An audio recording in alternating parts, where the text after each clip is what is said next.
Good morning. So today we're gonna have a very laid back vlog, kind of like a look into just how I spend slow-ish weekends. It's been a good morning. I woke up a bit early, had a chance to get a little active. We're gonna head out, walk around downtown, get some brunch, and then I'm going to go into a beautiful library. I like to go there, whether it's to read or to edit content. It's just nice if you wanna have like a beautiful quiet day. It's really good to hang out. And then we're going to see where the rest of the day takes me. So I'm going to take you along with me, but before I do that, I'm going to finish up the rest of my makeup, and I'm going to show you a few of my favorite things that I love using on my face right now. I wanted to show you my tried and true tested method to make sure that my makeup stays the entire day. I always start off with my regular skincare routine, making sure my face is very hydrated, because if your skin is dry, dehydrated, you're going to force the skin to make up more oils to compensate for the dehydration. That makes you oilier. Make sure you put moisturizing products that give your face that good moisture. It's going to help you in the long run to not have oily skin. This is the primer that I use. I have used this for a long time and I love it. It's a really good primer by Milk Makeup. This is the Pore Eclipse Mattifying Primer. It's very, very good. Like, it will hold you down. Make sure you pat it in really well and then put your makeup on top of it. Blushes are like the one thing that really take a while to run out in my makeup collection, but I just love these kinds of colors. Like, I love that it's Sephora brand. It's quite affordable, but it's a beautiful color for deeper skin tone. And I think even if you're more on the lighter end, it can work for you. It's like a nice summery color. It's not too much on the red side and it's not too much on the cool side. It's somewhere in between. It's a really lovely peach. I absolutely adore this. Just gonna tap a bit.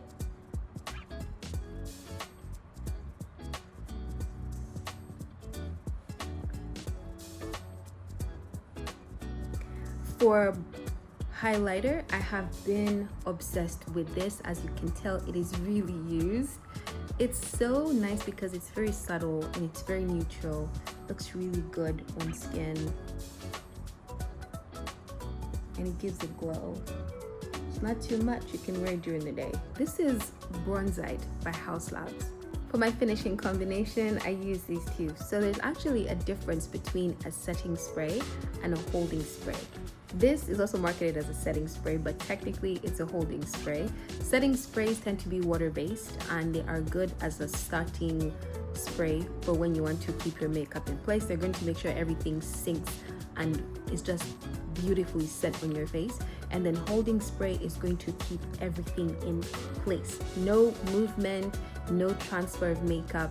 The difference is this one is water-based and this one is alcohol-based. So when you're looking for setting sprays that work for you, especially if you're going to be, if you are an oily skin girl, or if you want your makeup to stay really long, maybe you're going for a party, maybe you're going for an outdoor event, maybe you're going for your own wedding, these are really good combinations to have. We're gonna start off with my setting spray. It's also by Milk Makeup. I love the Milk Makeup combo, it's really good. And then when it comes to sprays, especially for mattifying sprays, always shake them because the ingredients that they're made with tend to be a bit more stiff and sometimes they can have like some white effects on your face. So I always just like to shake, make sure everything is mixed up really well, and then I go ahead and prime it. And I'm done priming it, just to kind of take away the little powders that might have been stuck in there, I go ahead and spray my face. We're gonna give that a minute to just kind of set my makeup. And I'm going to go in with the One Size On Till Dawn. This is like super viral. It's kind of been going on for a minute. So I don't have the larger size because I don't wear this all the time. It's only for when I know I'm going to need it for a very special day when I need like my makeup to stay put. So that's why we have a tiny one. Prime.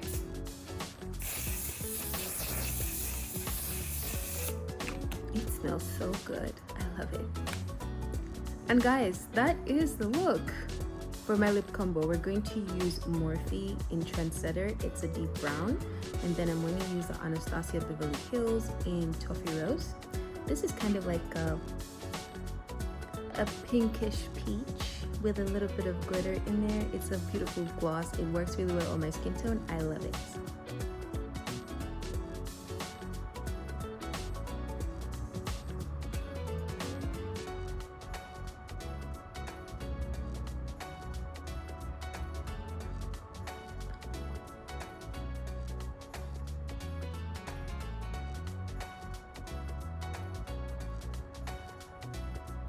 Alright guys, that's the look. We're going to go ahead and start the day.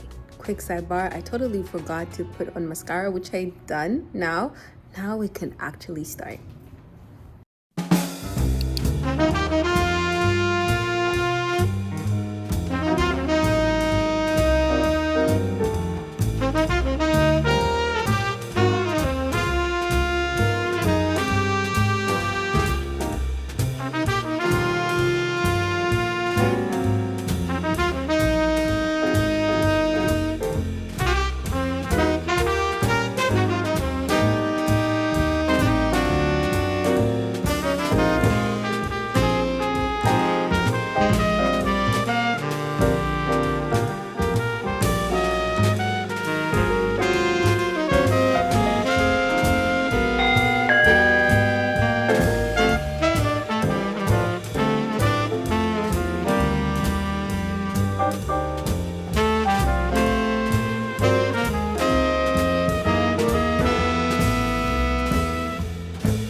The Julia Ideson Building is a sanctuary of Spanish Renaissance architecture and historical preservation found in the heart of downtown Houston. Completed in 1926, the building replaced the Houston Lyceum and Carnegie Library, which had opened in 1904. The new library was the vision of Ralph Adams, a Boston architect who blended Spanish Renaissance elements with Texan touches. Inside the building is a masterpiece with its carved wooden ceiling, plaster rosettes, and a coiffured design. The marble columns support the third floor gallery, while high above, a painted turquoise band encircles the room, decorated with medallions believed to represent the great libraries of the world, including the ancient library of Alexandria in Egypt.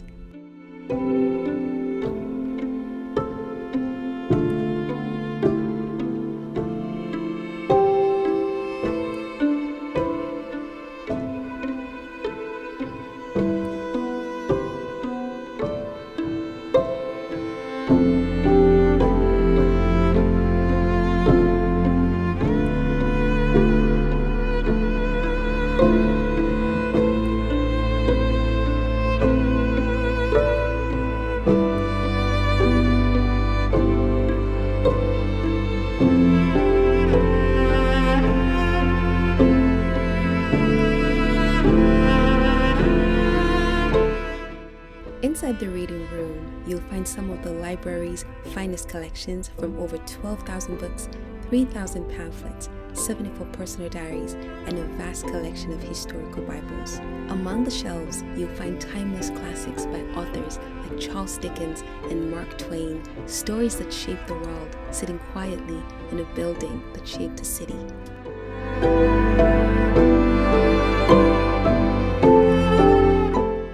A marble statue of Venus de Milo graces the room. The statue is a representation of Aphrodite, the Greek goddess of love and beauty, a gift from the Public School Art League and one of the few surviving artifacts from the original Carnegie Library. This building, initially known as Houston's main public library, was later named after Julia Bedford Ideson, its first librarian. Born in 1880 in Hastings, Nebraska, Julia was raised in a home filled with books, and her father owned a bookstore. In 1892, the Ideson family moved to Houston, and in the coming years, Julia applied to become the first librarian of Houston's new public library. During the construction of the library, she asked for three things: flexibility in the library's layout, good ventilation for the Houston heat, and plenty of windows to bring in natural light. All of these qualities still define the space. She held that role for the next 42 years, and in 1951, Houston's City Council named the library in her honor, recognizing her vision, leadership, and dedication to public knowledge. Access to books wasn't always so inclusive in Houston. In the early days, only men who could afford to join philosophical clubs were allowed to read. It wasn't until 1887 that women were granted the right to become members. Today, the library stands for everyone. The North Side Gallery, originally open to the elements, was enclosed in the 1950s when the building was first air-conditioned. Now it holds various events showcasing today's artists. The French doors on the opposite side overlook a peaceful garden, part of the original architectural vision. In 1974, the building became home to Houston's first History Research Center. Today, the Julia Ideson Building is listed in the National Register of Historic Places, a living monument to history, architecture, and public access to knowledge.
Don't go down this way. Would not recommend it. Not really much to see in the homeless encampment about a mile in. Down there, that's White Oak. It's not really anything to see. Drainage ditch. There are crocodiles. That way. Down there, they'll take you to the theater district. Okay. It's got the beautiful nature. You got the Sam Houston Park. You got the Buffalo Bayou, the downtown aquarium, and things like that. Got you. Okay. Beautiful skyscraper, and then the Seven Wonders Monument. Okay. I do want to see alligators. Do they attack? No, they don't attack, and you'll see them floating up. They'll let you know whenever you're getting too close. Typically, what they'll do is they'll hiss before they do anything erratic. So if you hear hissing, that means back up slowly. Don't make any erratic movements. Okay. Typically, you're not going to see them. I've only seen one there. So. Really? Yeah, it is a 5-footer. Wow. And it's only in the morning or the evening time where you got to worry. Scared, but okay. Okay. Yellow. Why are you scared? This is Hannah. We're going kayaking. You guys should take one from over.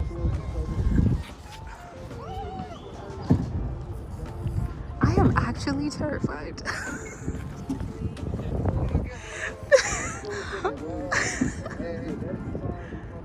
Oh my god.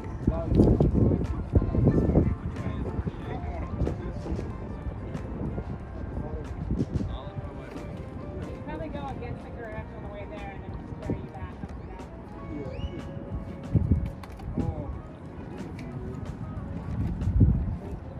Alright, well.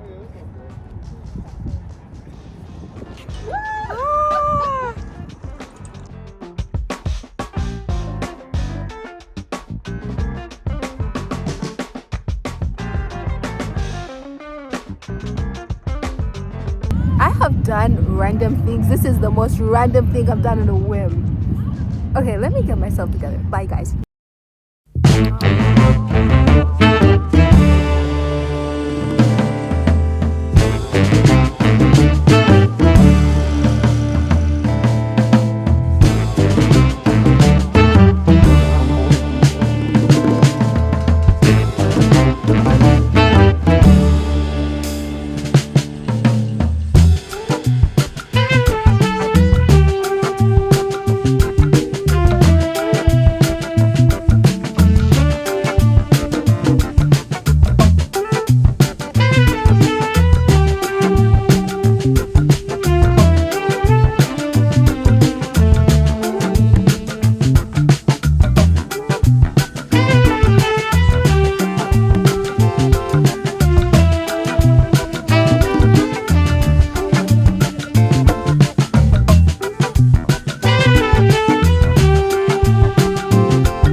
that was one of the most exciting experiences I've had in Houston. You don't need a lot of fitness or physical ability to be able to do it. I highly recommend. It's my first time kayaking. I was a bit afraid of them because I've seen so many hilarious videos online of people falling in the water, but I got on and got off safely, so I highly recommend. It was so fun. And Hanan is about to come off really quickly, and then we're probably gonna go get some food because that's a workout. That's a workout. So that was really cool and exciting. I will put the link to the company that we use in my description box in case you're interested in doing that activity when you are in Houston or if you are in Houston.